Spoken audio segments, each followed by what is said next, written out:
नमस्कार। इस खास मुलाकात में हमारे साथ हैं छत्तीसगढ़ के नए महिला बाल विकास और सामाजिक कल्याण मंत्री अनिला भेड़िया। आपका बहुत बहुत स्वागत है हमारे कार्यक्रम में। धन्यवाद जी।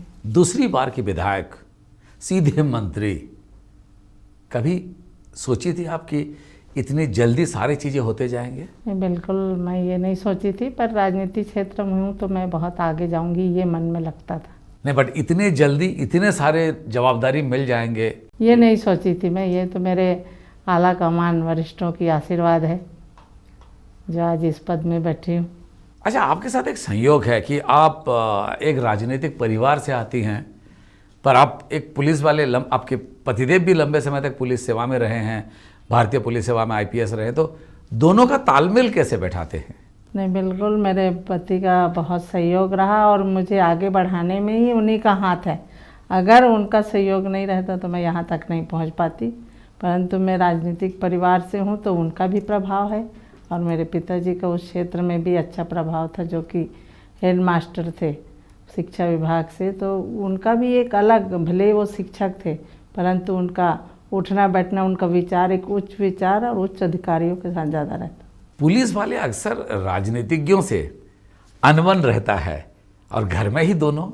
बिल्कुल अनबन नहीं रहता है, वैसे उनका परिवार ही राजनीतिक परिवार है।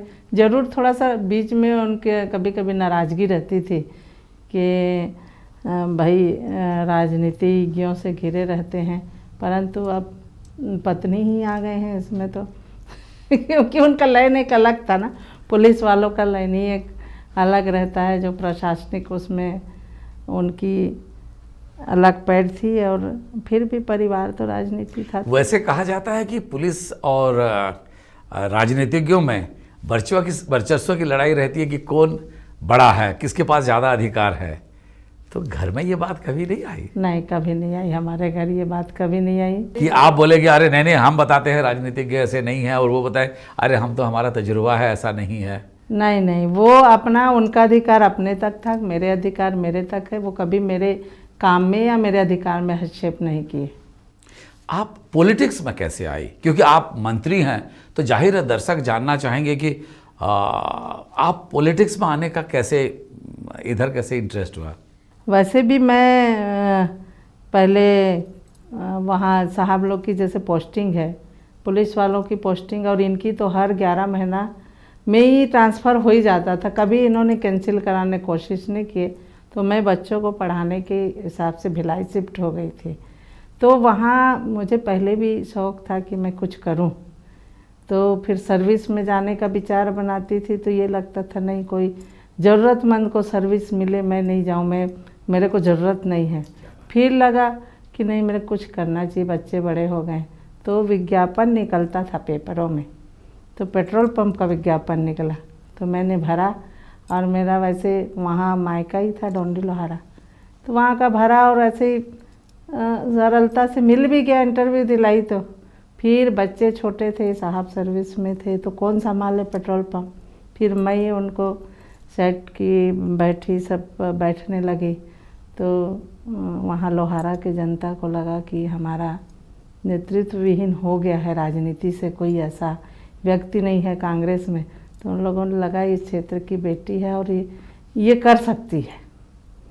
तो वहाँ के लोगों ने जिला पंचायत लड़वा दिए मुझे, और मैं भी वहाँ बैठे बैठे लोगों से, जनता से संपर्क होती थी, मैं जिला पंचायत लड़ ली, शानदार 11,000 से जीत हासिल कर ली।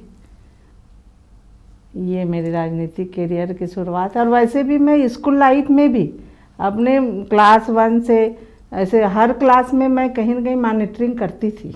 अच्छा, मॉनिटर तब भी? हाँ, तब भी मेरे में वो दम थी, नेतृत्व की बात अगर करें तो तब से थी। बट यूजुअली देखा जाता है आदिवासी महिलाओं में बहुत कम लोग हैं जो इस तरह का आगे आते हैं। ऐसा नहीं कि आदिवासी महिलाओं में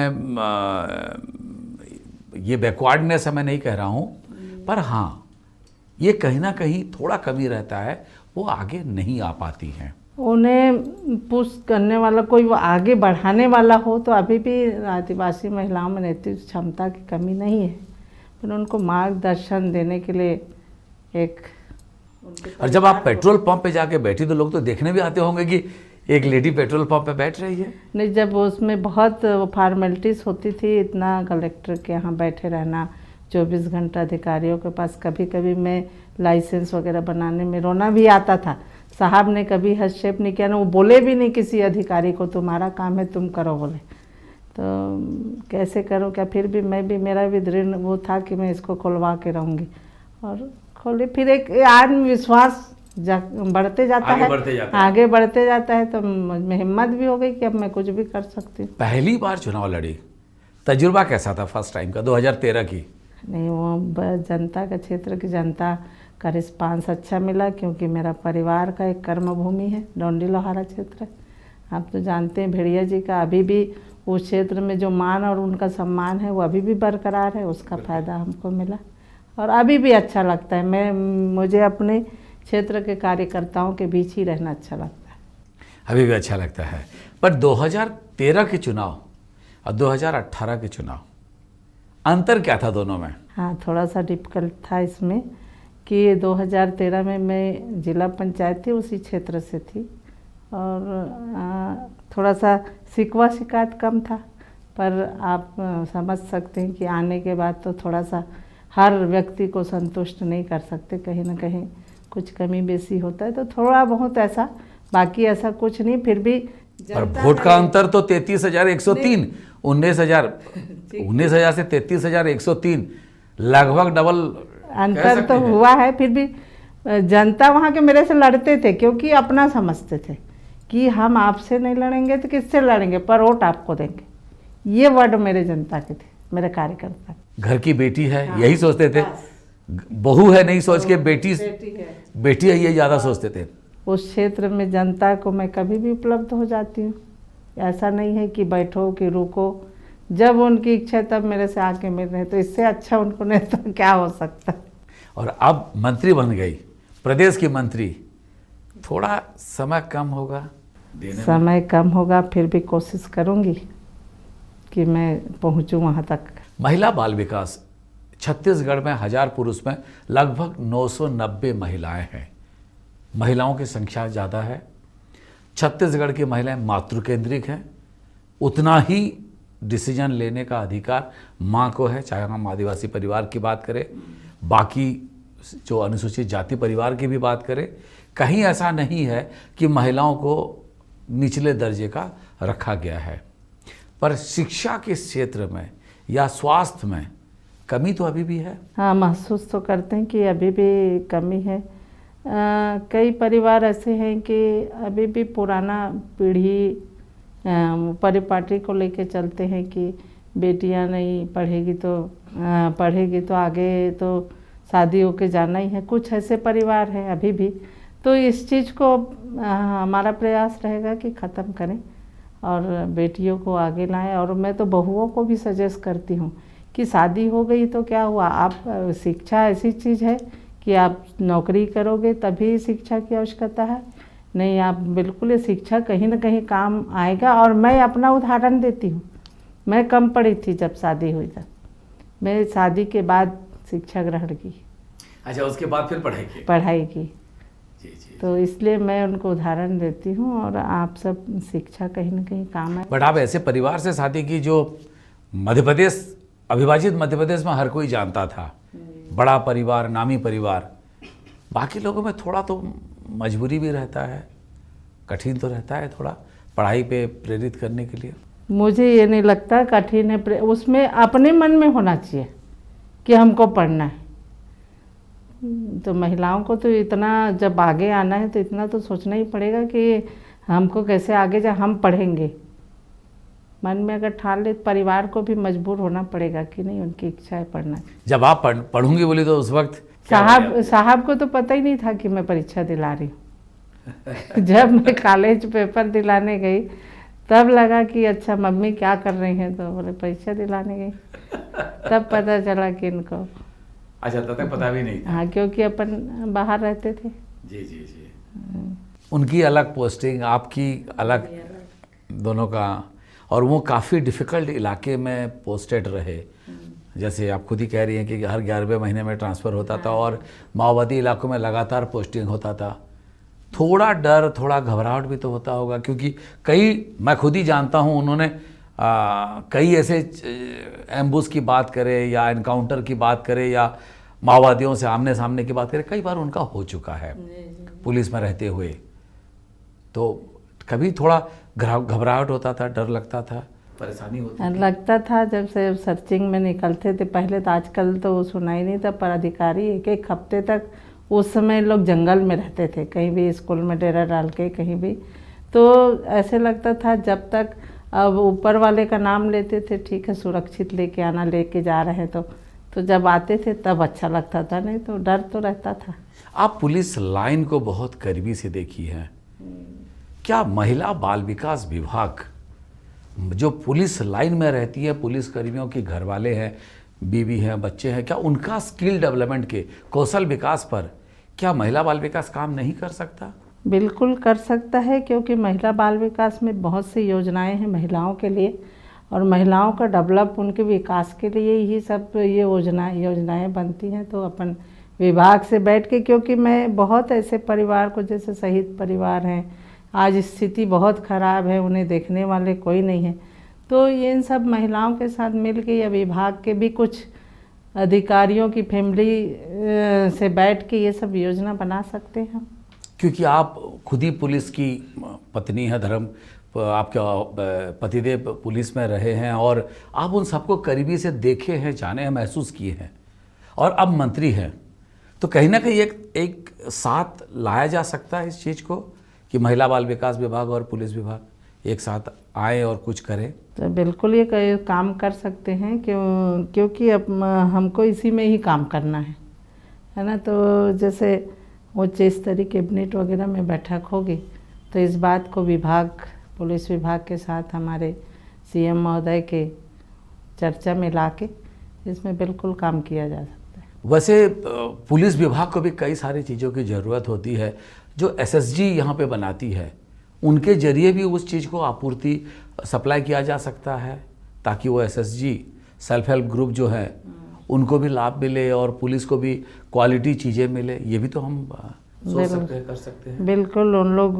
उस क्षेत्र में काम किए रहते हैं, तो उनको ज़्यादा तजुर्बा रहेगा और उनसे जानकारी लेके हम ये काम कर सकते हैं। अच्छा, एक सवाल है, अगर मैं फिर से आपको मंत्री पे लाऊं, ये बड़ा उठा पटक रहा, कौन मुख्यमंत्री होगा, कौन मंत्री होगा, नाम काफ़ी आ रहे थे, जा रहे थे, धड़कनें आपकी भी तेज हो रहे होंगे, उस वक्त का क्या फीलिंग था? मेरा एक सवाल है, जब उठा पटक चल रहा था सरकार में, आपकी भी तो धड़कनें तेज होते होंगे, हो गए होंगे?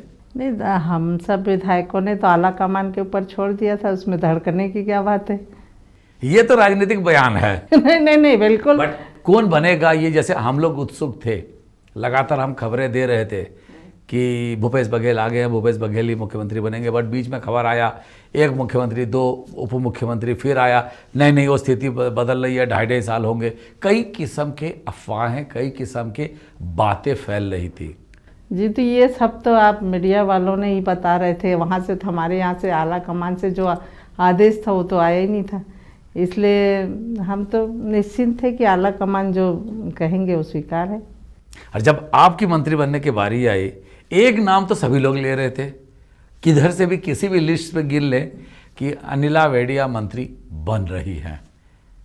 आपको फोन आया, रात को ही आया होगा? हाँ, मुझे रात को ही आया कि आपको कल सुबह आना है, शपथ लेना है। जी।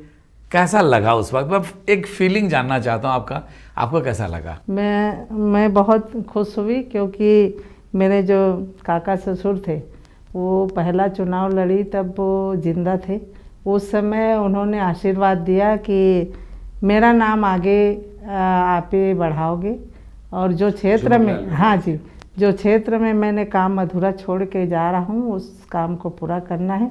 तो आज उस दिन मैं याद करती हूँ कि उस बुजुर्ग मेरे ससुर जी का आज आशीर्वाद है, और मेरे पति की भी एक इच्छा थी कि मैं वहाँ तक, मंत्री तक आपको पहुँचाऊँ, और मेरे सब वरिष्ठ कांग्रेस। आपने आपके चाची जी, मतलब झुमकलाल जी भेड़िया के धर्मपत्नी जी से आप किससे मिलने भी गई थी और उन्होंने कुछ आशीर्वाद दिया था, और आशीर्वाद में उन्होंने बोल भी दी थी शायद कि तुझे ये विभाग मिल रहा है, ऐसा कुछ भी हो गया था? जी। उन्होंने कह दी थी कि महिला बाल विकास मिल रहा है? मिल रहा है। अब महिला थी अकेली करके तो आशीर्वाद वही दे रहे थे और सारे नेता लोग पहले ही दे दिए थे कि विभाग विभाग भी बंटवारा, क्योंकि महिलाओं का विभाग कोई नहीं छीन सकता, इसलिए महिला विभाग मिल गया। तो घर वाले भी काफ़ी खुश होंगे कि परिवार में। बड़ी एक बात है, उससे बड़ी बात, प्रदेश बनने के बाद 18 साल में पहली बार बालोद से कोई मंत्री बना। लोगों की आशाएं आकांक्षाएं, अचानक ये जो 33,103 वोट का अंतर है, ये लोगों की विश्वास जता रहा है। कैसे उसको कैसे देखती हैं आप? बालोद जिला में पूरे जिला भर का एक नज़र मेरे ऊपर है कि हम जो पिछड़ गए हैं इतने साल से, 15 साल से नहीं, मतलब छत्तीसगढ़ राज्य बना उसके बाद से ही कोई मंत्री नहीं बने उस जिला का। कम से कम एक मंत्री बनी है तो कुछ तो करेंगी ऐसा, और मुझे भी विश्वास है कि मैं कुछ करूँगी मेरे ज़िला के लिए। जिला के लिए कुछ करना है, वहाँ के लोगों के लिए भी करना है। और छत्तीसगढ़ में एक बात आप कैसे देखती है, जैसे मैं उस सवाल को फिर से दोहरा रहा हूँ, 1000 पुरुष में 990 महिलाएं, यानी कि लगभग बराबरी की हिस्सेदारी है महिला और पुरुष में। इसको आप कैसे देखती है?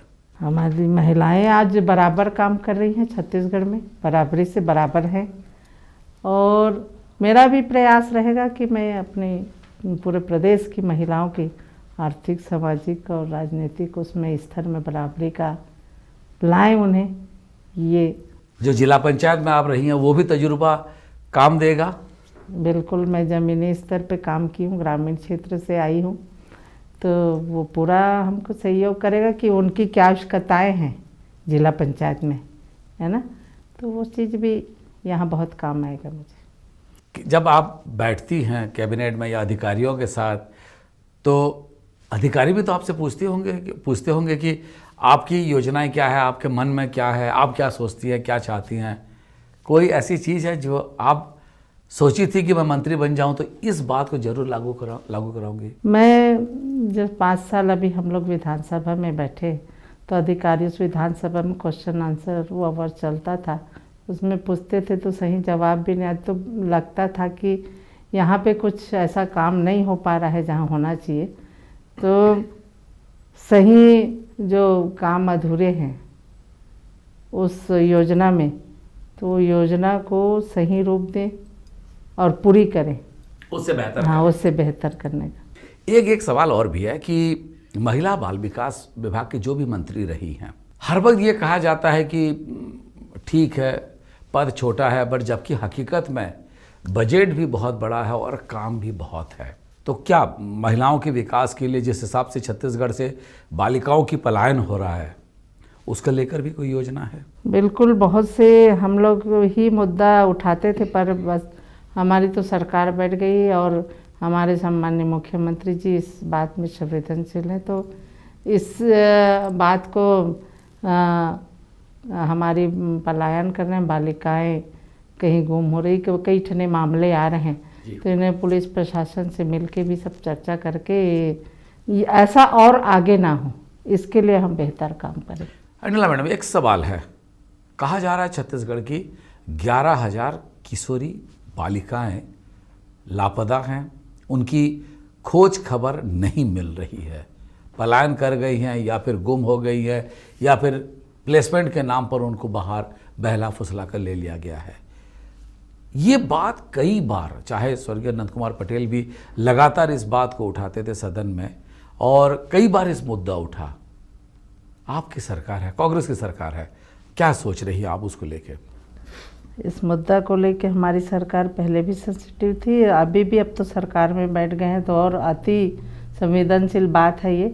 तो इसमें हम लोग जैसे पुलिस प्रशासन से मिलके ये बात को रखेंगे, और बाहर जैसे बिना रजिस्ट्रेशनकृत संस्था है उनके साथ भेज रहे हैं बालिकाओं को, तो वो भी बंद करेंगे।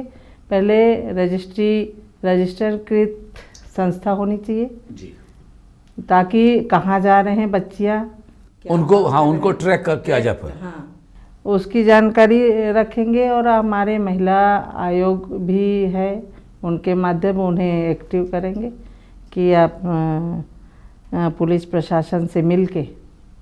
ऐसा कोई हो सकता है क्या, क्योंकि छत्तीसगढ़ से पलायन एक बड़ा अभिशाप कहा जा सकता है छत्तीसगढ़ में, और हर साल होता है और बाहर जाते हैं और वो फंस जाते हैं। विशेषकर जो लड़कियां हैं, यंग लड़की है या महिलाएं हैं, वो गलत हाथों में फंस जाती है। तो कोई ऐसा कार्य योजना है आपके पास कि जिससे उनको बचाया जा सके, या उनको कोई जैसे अगर वो सूचित करना चाहे तो किसको सूचित करे? क्योंकि इस तरह का कोई अभी तक योजना सामने नहीं आ रही है।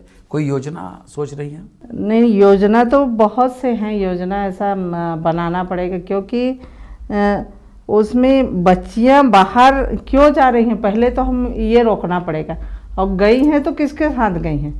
तो ऐसा एक संस्था बनाएंगे हम जिससे कि वो बाहर जा रही हैं तो एक टेलीफोन है या दूरसंचार के माध्यम से जानकारी ले, या विभाग में कुछ ऐसा किसी को अपॉइंटमेंट दे देंगे कि उससे वो अपने फ़ोन कर सके। उससे हमको भी जानकारी मिल जाएगी और सुविधा हो जाएगी कि बच्चियाँ कहाँ हैं और किसके हाथ में है। फिर पुलिस प्रशासन के माध्यम से उन्हें हम वापस लाया भी जा। एक बात तो मानना पड़ेगा, आपका हर बात पे पुलिस प्रशासन के साथ मिलना है। ये साथ हस्बैंड लंबे 30 साल की अगर उनकी सेवा पुलिस सर्विस में रही है तो लगता है कि पुलिस भी हमारी ही है। बिल्कुल, हमारी सरकार है तो सब हमारी है, तो उनके बिना ये संभव नहीं है। और इसमें थोड़ा सा क्या है, हमारी बालिकाओं, उनके पेरेंट्स को भी थोड़ा सा सहयोग करना पड़ेगा कि किसी के साथ भी कोई भी योजना के उससे भेज दे बिना जानकारी का। इसलिए उनके पालकों को भी शासन के सहयोग करना पड़ेगा कि पीएन तिवारी थे, आईजी थे, और उन्होंने इस मॉनिटरिंग सेल, जब सुप्रीम कोर्ट ने आदेश दिया कि इन बालिकाओं को ढूंढा जाए, तो उसके बाद एक कमेटी बनाई गई थी। क्या रिटायर्ड जितने पुलिस ऑफिसर हैं, कई ऐसे लोग हैं जो काम अच्छे किए हैं और रिटायर हो गए और उसके बाद उनको दरकिनार कर दिया गया, उन लोगों को भी इस कार्य योजना में समाहित किया जाएगा ताकि वो उनकी तजुर्बा से महिला बाल विकास विभाग की मॉनिटरिंग जो है उसको बेहतर कर सके। क्योंकि जो बालिकाएं जैसे गुम हैं या पलायन कर रही है, उनके साथ दिक्कतें हो रहे हैं, या महिलाओं पे जो अत्याचार हो रहा है, रोकने के लिए जो भी रिटायर अधिकारी है जो उस फील्ड पे लंबे समय तक काम किए हैं, क्या उनकी सेवा या उनको लेकर कुछ योजना बना सकती है या बना रही है?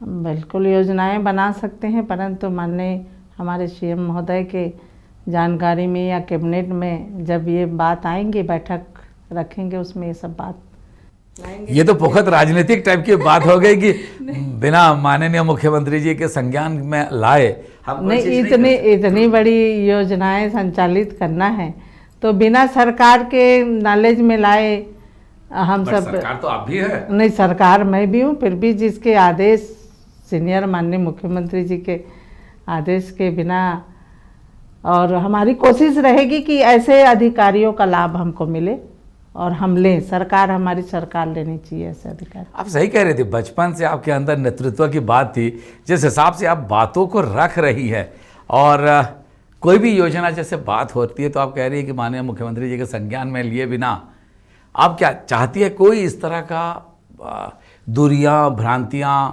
आपस में ऐसा कोई चीज़ क्रिएट ना हो? बिल्कुल ऐसा कोई चीज़, भ्रांतियाँ क्यों होंगी भाई, सरकार अपनी है। हम सब एक होके आज विधानसभा की लड़ाई लड़े और सरकार में भी एक होके काम करेंगे सारे। आपकी एक साथी थी देवती कर्मा, दोनों विधानसभा में लगातार एक साथ रहते थे, हर वक्त हार गई। थोड़ा तकलीफ तो हुआ होगा क्योंकि साथी बिछड़ गई? बिल्कुल तकलीफ तो हुआ, बहुत कम और से हारी है। अगर रहती तो अच्छा था, साथ अच्छा रहता। ये थी अनिला भेड़िया। देखिए, बेबाक, सरल और टू दी पॉइंट, पर एक बात जरूर है, धोखे में मत रहिए। पोखत राजनीतिज्ञ भी हैं, बातों बातों में बता दी कि बिना मुख्यमंत्री जी के संज्ञान में लाए कोई काम नहीं करेंगे। इस बात इंगित कर रही है अधिकारियों के लिए भी और कांग्रेस के नेताओं के लिए भी कि मैडम अनिला भेड़िया को हल्के में नहीं ले सकते। आज के खास मुलाकात में बस इतना ही। अगले अंक में एक नए शख्सियत के साथ हम फिर मुलाकात करेंगे। तब तक हमें दीजिए विदाई।